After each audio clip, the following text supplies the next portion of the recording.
Assalamualaikum warahmatullahi wabarakatuh. Alhamdulillah, alhamdulillahi rabbil alamin. Assalatu wassalamu ala asrafil anbiya'i wal mursalin, Sayyidina wa maulana Muhammadin. Ashhadu an la ilaha illallah wa ashhadu anna Muhammadar Rasulullah. Allahumma salli ala Sayyidina Muhammadun musabihil wal ikram, ya wal jalil wal ikram. Alhamdulillah wa tahirin wal mujahidina amma ba'du. Ittaqullah wa ibadullah. Bersyukur kita kepada Allah dengan mengucapkan Alhamdulillahi rabbil alamin atas segala karunia, limpahan rahmah dan hidayahnya, sehingga kita dapat menjalankan amanahnya, beramal dan beribadah, wabil khusus amanahnya Rasulullah, wa tallabul ilmi faridatul a'la kulli muslim. Bersalam kita tidak akan pernah kita lupakan. Marilah sama-sama kita panjatkan kepada junjungan kita, Nabi Allah, Nabiul akhirul zaman, Rasulullah Muhammad sallallahu alaihi wasallam. Atasnya kalimahnya marilah sama-sama kita kalamkan dengan membaca Allahumma salli ala Sayyidina Muhammad wa ala alihi Sayyidina Muhammad. Insyaallah wa tahirin wal mujahidin. Alhamdulillah, bertemu lagi dengan saya Guru Mursyid Syekh Nur Muhammad Buya Irwan Maulana Al-Khalidi dalam rangka meningkatkan iman dan takwa kita. Tentunya kita wajib belajar.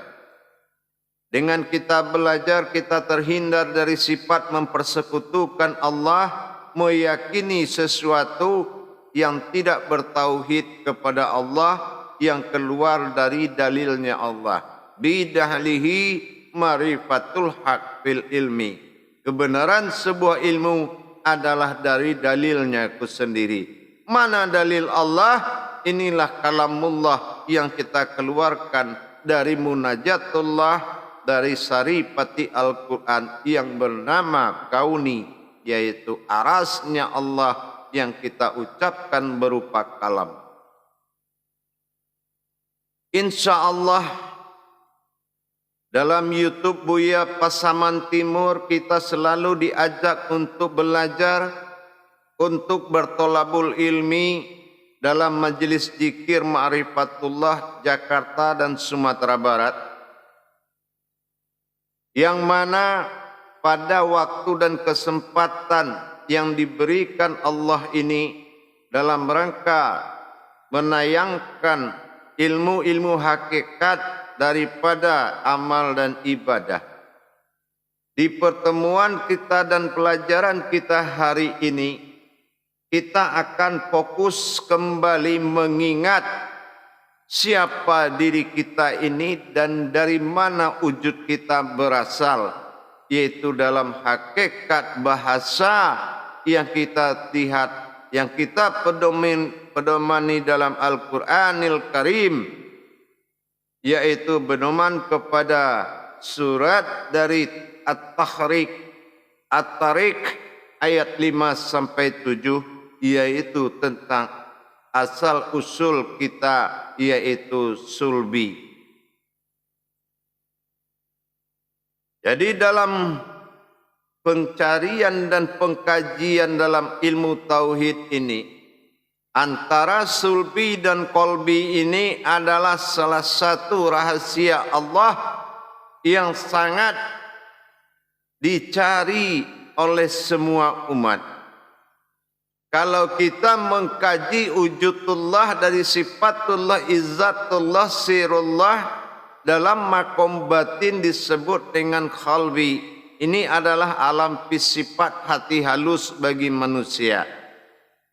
Tetapi kita ingat lagi, mana kodrat kemanusiaan yang benar diakui menjadi sifat insan di dunia ini.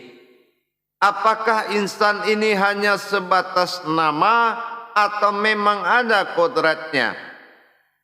Kalau kodrat Allah pada diri sudah pasti namanya insan.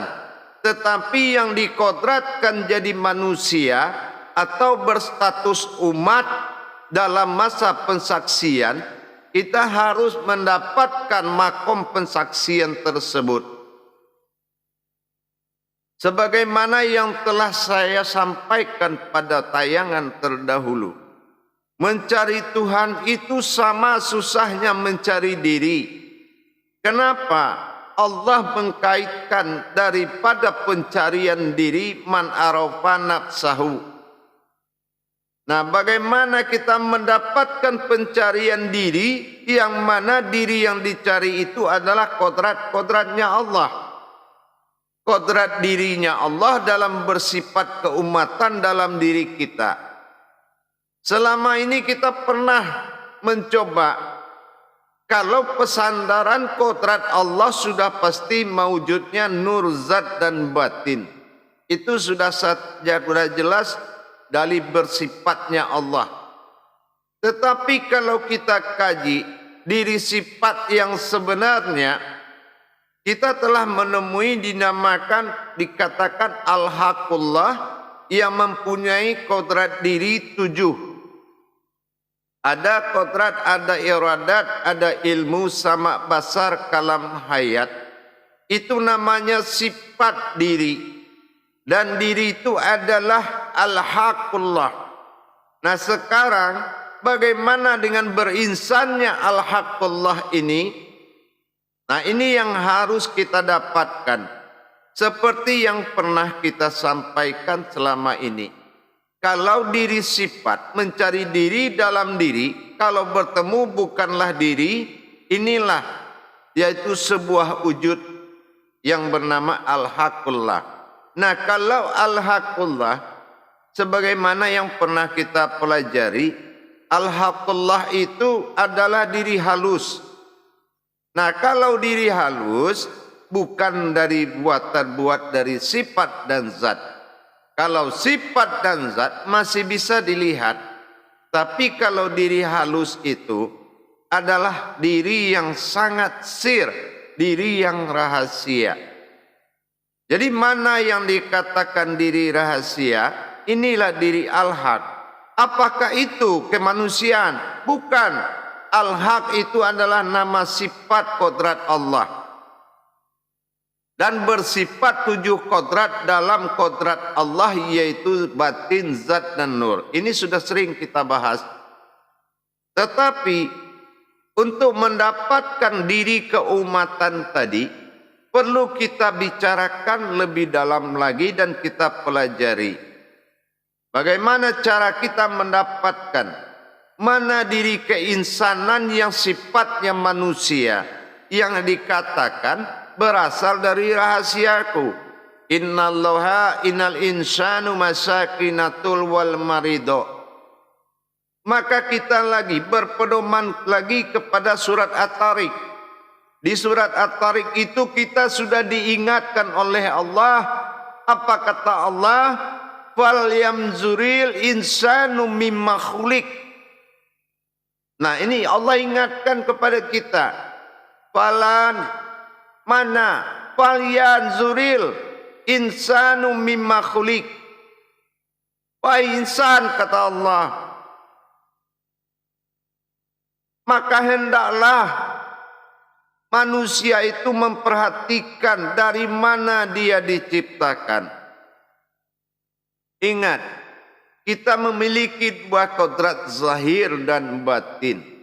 Tetapi sebagai kodrat umat, Sudah paham nggak kita tentang penciptaan diri yang sebenar-benar diri kita, yang dikatakan jatuh menjadi kodrat keumatan?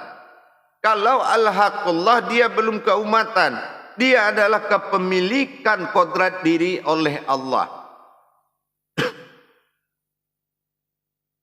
Para hadirin, para jemaah yang dirahmati Allah rahimakumullah. Jadi kalau kita bicara apa sebetulnya yang dikatakan sulbi itu? Kenapa di dalam Al-Quran Allah katakan di surat At-Tariq tadi bahwasanya kulika mimma ma'indafik. Nah, dia diciptakan dari air yang dipancarkan. Apa makna hakikat daripada itu? Kita harus kembali meninjau kodrat kita, zahir pada dan batin. Bagaimana penciptaan zahir dan bagaimana terjadinya penciptaan batin. Nah, di sini kita harus kembali mengingat, bukan manusia itu berasal dari tulang sulbi, tetapi Allah katakan yahruju min baini sulbi wa tara'ib. Wa tara'ib artinya apa? Allah keluarkan dari antara tulang sulbi laki-laki dan tulang dadanya perempuan. Apa makna dari ini semua? Nah, dan apa juga makna yang dikatakan di surat Tariq ayat 6 tadi? Bahwasanya kulika mimma'in dafik. Nah, ini kita harus paham, diciptakan dari air yang dipancarkan. Ada dua kategori di sini. Yang wujud berupa air jatuh kepada zahir dan wujud daripada cahayanya. Ini yang dinamakan jatuh menjadi sebuah insan. Nah, kemana kita tinjau? Mana diri zahir dalam penciptaan dan mana nur yang dikatakan menjadi sifat bagi diri yang dinamakan insan. Nah, kalau kita paham, kita ingat kembali kepada 7 sifat Allah dalam diri kita. Dan al-haqullah yang kita sebut tadi, itu diri halus. Tetapi anasirha wa anta nasirhu, aku jadi rahasia engkau, engkau jadi rahasia aku. Di mana letak rahasianya? Di sini kita sudah lihat bahwasanya dikaji kembali kepada asal usul yang dinamakan dengan dafik tadi, yaitu sulbi wa taraib. Ya, artinya apa? Bahwasanya ada air yang dipancarkan nurnya. Airnya memang bisa dilihat yang bersifat yahruju min baini sulbi wa taraib. Itu bisa kita lihat. Nah, seperti maujud sekarang, itu bisa kita lihat, itu wujudnya air. Air itu yang dimaksud adalah yang bersifat wa yahruju, ya, yahruju. Nah, di sini kita lihat bahwasannya berhubungan dengan dua perkara. Mana air yang bersifat wa taraib wahruju tadi dan dimakomkan berupa sulbi. Sulbi ini adalah suatu nur, ya, suatu batin yang ada di dalam cahayanya Allah. Nah, mana batin cahayanya Allah tadi? Nah, inilah yang dikatakan dengan nur ma'in. Nah, nur ma'in ini adalah suatu cahaya yang paling halus dalam satu cahaya yang berasal dari sifat ma'ani. Jadi kalau sifat ma'ani kita 7 kodrat tadi, di dalamnya ada suatu wujud cahaya yang sangat halus dan indah yang disembunyikan oleh Allah. Nah, ini nama makomnya adalah sulbi. Sulbi ini adalah batin Allah yang mewujud kepada manusia yang mana tidak semua orang tahu, yang bersaksi di dalam syahadat tersebut. Tapi yang diperlihatkan oleh Allah, yang dia perlihatkan apa? Yahrujunya yang diperlihatkan, yang mewujud daripada sifat airnya. Para jemaah yang dirahmati Allah, jadi terdapat satu rahasia Allah ada di dalam kodrat Allah, kodrat aku semata tadi. Kodrat Allah, kodratnya aku, kodrat Allah sendirinya. Mana kodrat Allah, kodratnya aku? Inilah yang dikatakan dengan nur ma'in atau batinnya Allah, yaitu sebuah cahaya yang tidak diperlihatkan, yaitu batinnya daripada diri sifat, batinnya daripada diri al-haqullah. Jadi batinnya itu dinamakan makomnya sulbi. Nah, sulbi ini yang dikatakan keluar di antara tulang sulbi, dan dikatakan juga kepada di antara dada perempuan, yaitu taraib. Dari dada taraib tadi ada air yang dinamakan yahruju, air susunya ibu. Ini yang menjadi jasad bagi kita. Alhamdulillah, untung ada ibu kita yang memperlihatkan kodratnya, sehingga jatuhlah diri sifat Tuhan yang pengasih, yaitu jatuh kepada sifat arahimnya. Inilah wa yakhruju, ya, yahruju yang wataraib, itulah air susu. Tetapi kodratnya ke laki-laki, kita kembali mengingat daripada sifat ma'innya. Apa ma'in? Ini yang dikatakan ma'ani. Nah, ma'ni ini kodratnya mani bagi laki-laki. Nah, inilah yang ketemu. Jadi yang yahruju ini air susu dengan ibu, dan air syahwat mani, setetes air mani tadi. Diketemukan dua ini namanya yahruju. Ya, sesuatu yang ketemu di dalam batinnya Allah. Nah, inilah sulbi. Yang jatuh menjadi insan, inilah dinamakan nur ma'in di dalam nur ma'ni. Ini rahasia yang sangat tinggi. Nur ma'ni inilah nur ma'in yang ada di dalam sifat ma'ni. Jadi 7 kodrat ini dia memiliki sifat keumatan yang disembunyikan. Inilah manusia yang bersaksi di dalam syahadat. Dialah yang bisa mengikuti perkembangan bagaimana terjadi wujud Allah menjadi Tuhan, dan terwujudnya nur sifat batin Allah yang bernama insan, yang bersifat, yang berusul daripada nur ma'in. Nah, inilah nur ma'in ini adalah ma'in, ain itu pandangan. Sebuah wujud, hanya sebuah pandangan yang berupa cahaya nur ma'in yang mewujud jasadnya setelah meminum air susu ibu, dan berasal daripada yahruju, sifat ma'ani bagi laki, air mani bagi laki-laki. Nah, inilah yang dikatakan rahmani rahim, yaitu sebuah ruh yang mewujud kepada sebuah rahimnya ibu. Nah, inilah, tetapi yang dirahasiakan nur ma'in tadi, inilah yang menjadi pencarian yang diri yang mengatakan diri yang bersaksi. Inilah sulbi dan kalbi. Mungkin jarang kajian ini dicari. Kenapa? Ditilik secara ilmu kedokteran, tulang sulbi itu tidak pengaruh apa-apa dalam tubuh.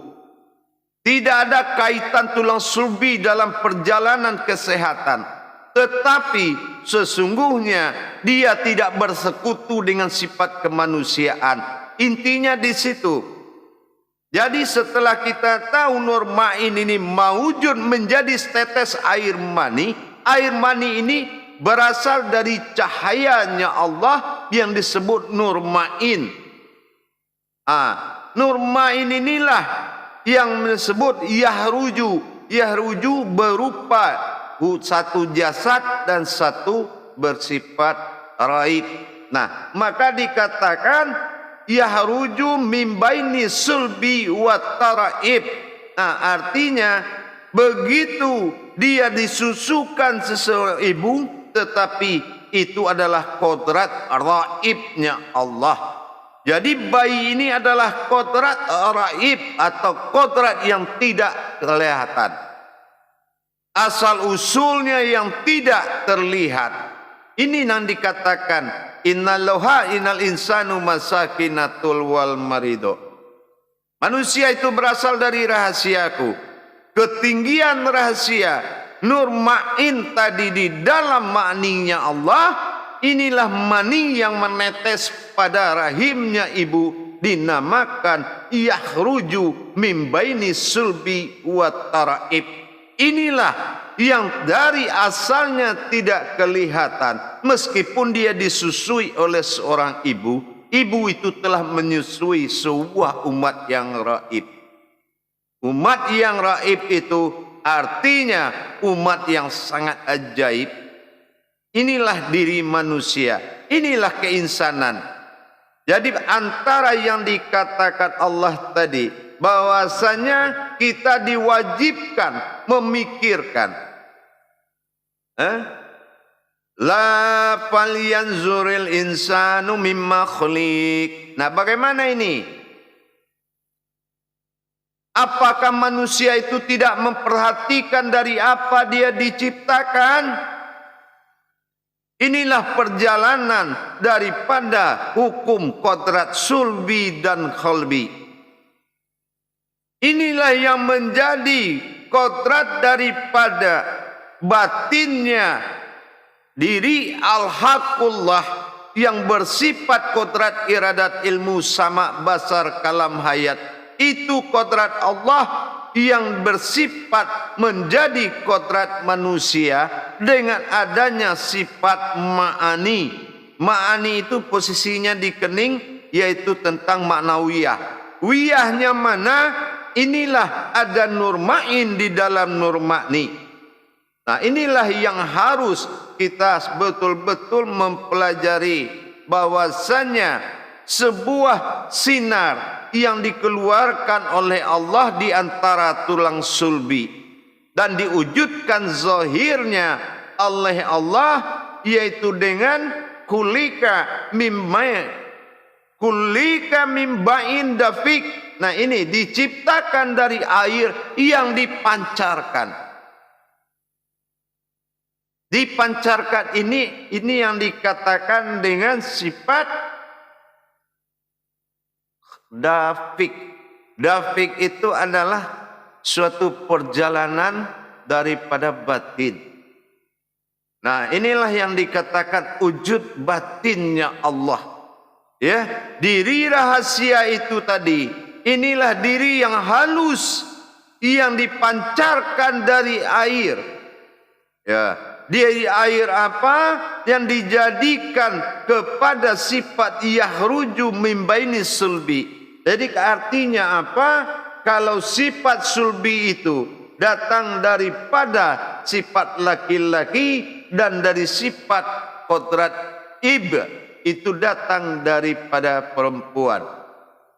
Alif dan ba dan alif. Perbedaannya seperti itu. Bi dan ib.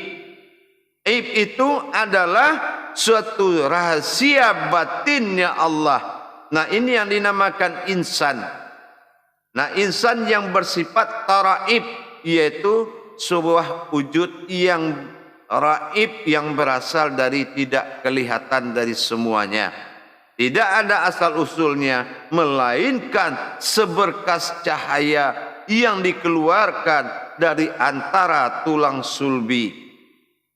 Nah, ini sulbi ini adalah sinnas alif manusia nur. Sementara bi itu adalah batinnya Allah. Nah, inilah cahaya yang dikeluarkan dari yang bernama cahaya batinnya Allah atau sulbi. Sulbi inilah sebuah nur yang dinamakan dengan nur ma'in. Nur ma'in itu suatu cahaya yang paling indah sekali.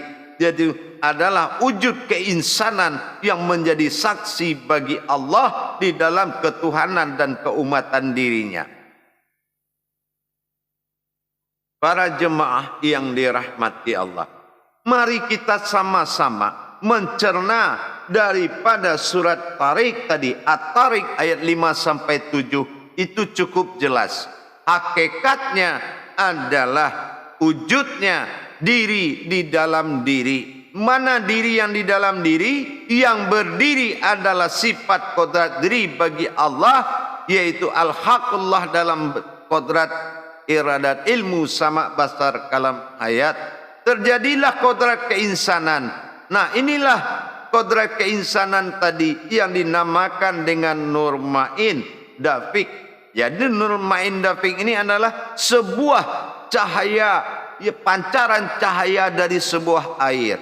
Nah, yang mana air inilah yang dikatakan dengan air yahruju, yaitu air yang menyatukan. Yahruju mim baini sulbi wa taraib, artinya yang datang dari sulbi laki-laki dan dadanya perempuan seorang ibu, yaitu air yang dikatakan yahruju, baik makni air, sebuah air seninya, setetes air seni laki-laki dan setetes air susunya seorang ibu. Yahruju, ingat itu, yahruju mim bainis, maka sulbi wat taraib. Inilah jasad kita, lahiriah kita yang terasal dari setetes air itu, yang dimaksud dengan air yahruju tadi. Perjalanan daripada tulang sulbi, yaitu adalah sandaran di antara tulang sulbi, bukan berasal dari sebuah tulang sulbi, tapi di antara tulang sulbi, yaitu tulang penyanggal daripada diri kita. Para hadirin dan jamaah rahimakumullah dimanapun kita berada. Memang siapa sih diri yang bersaksi itu, Buya? Sering pertanyaan. Asyhadu an la ilaha illallah. Siapa itu, Buya, yang bersaksi? Nah, ini keinsanan Allah pada diri dan sifatnya sendiri. Nur Ma'in yang mewujud menjadi ma'ani, yang lahiriahnya air setetes mani di dalam kodrat seorang ibu yang dikatakan wataraib, setetes air susu.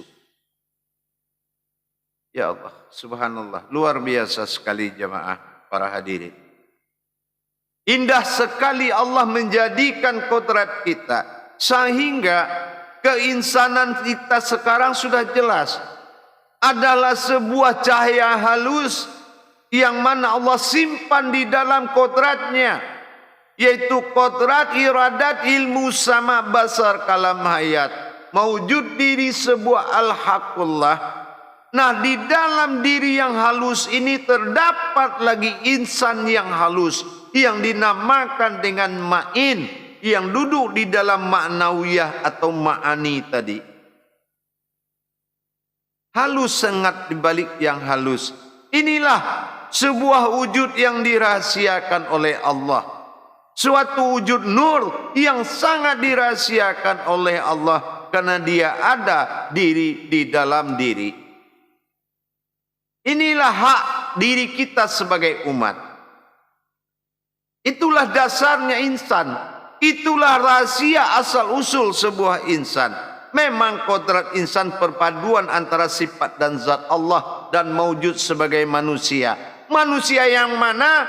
Inilah yang dikatakan Nur Ma'in atau ma'ani, yang berasal dari yahruju mim baini sulbi wa taraib. Inilah sebuah yang raib, itu artinya tidak tahu orang dari mana asal usul.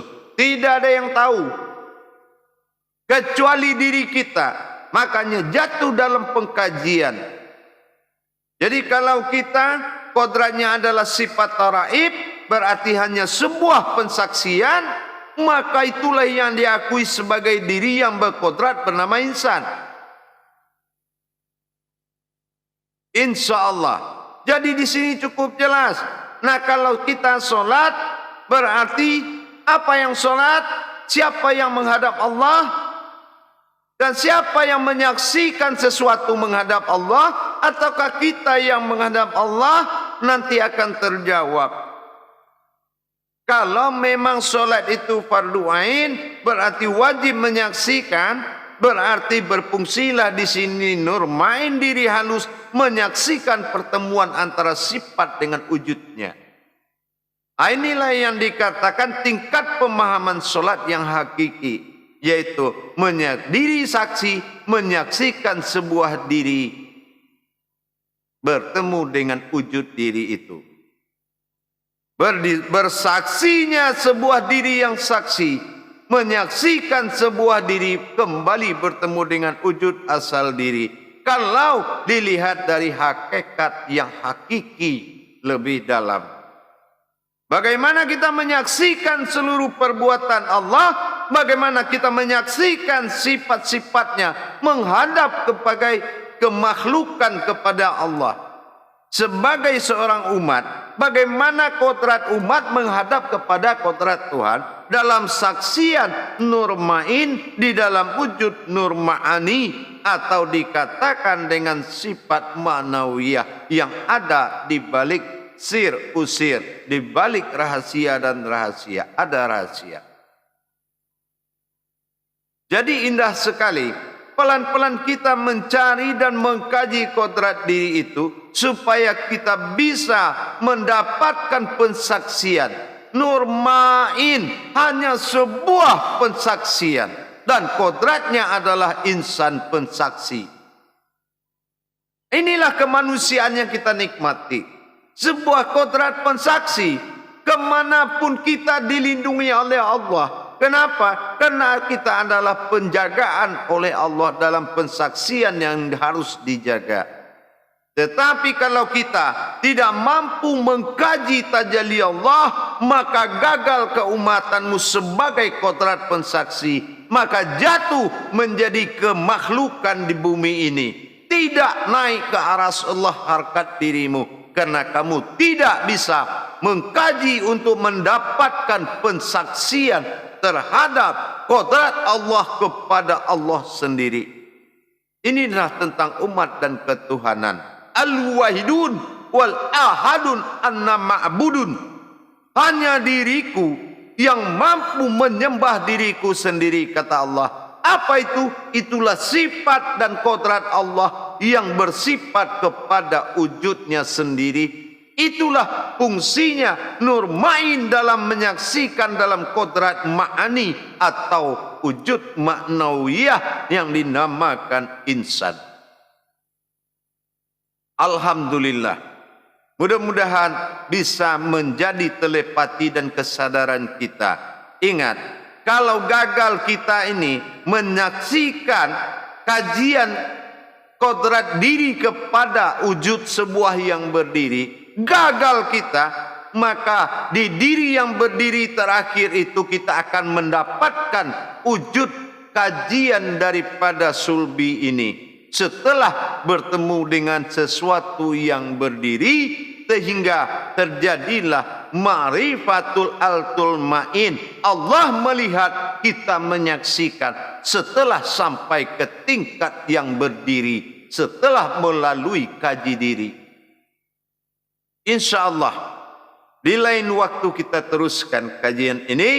Nikmatilah, ingat pesan saya, kajilah semuanya agar engkau benar-benar pensaksian yang nyata bagi Allah, barulah diakui keumatanmu. Tapi kalau kamu gagal jamaah dan para hadirin mendapatkan kesaksianmu dalam mengkaji bagaimana Allah bersifat dengan zatnya, sehingga tidak tahu kamu mana yang umat, mana yang Tuhan, gagal kamu, nur ma'inmu tidak jalan, hak ma'nawiyahmu dicabut, menjadi kamu kembali makhluk. Maka jatuhlah sifat keumatan yang hanya bisa menyembah tapi tidak bisa menghadap Allah, karena derajatmu tidak mendapatkan kebenaran Allah. Bi dahlihi marifatul haq fil ilmi. Ingat, insyaallah dengan kita mengkaji daripada surat At-Tariq ini, maka mudah-mudahan, kenapa Tariq namanya? Inilah perjalanan yang halus, yaitu perjalanan yang halus yang sangat sempurna. Inilah dinamakan dengan At-Tariq. InsyaAllah mudah-mudahan bermanfaat buat kita. Coba cari dirimu, rajin-rajin belajar, kaji Islam ini dengan hakikat. Benar-benar kamu mendapatkan sebuah perjalanan kodrat menuju wujudnya Allah, dan kamu bisa menyaksikan. Tapi kalau kamu mencari dirimu untuk menyembah Allah, maka jauh dari harapan. Kenapa?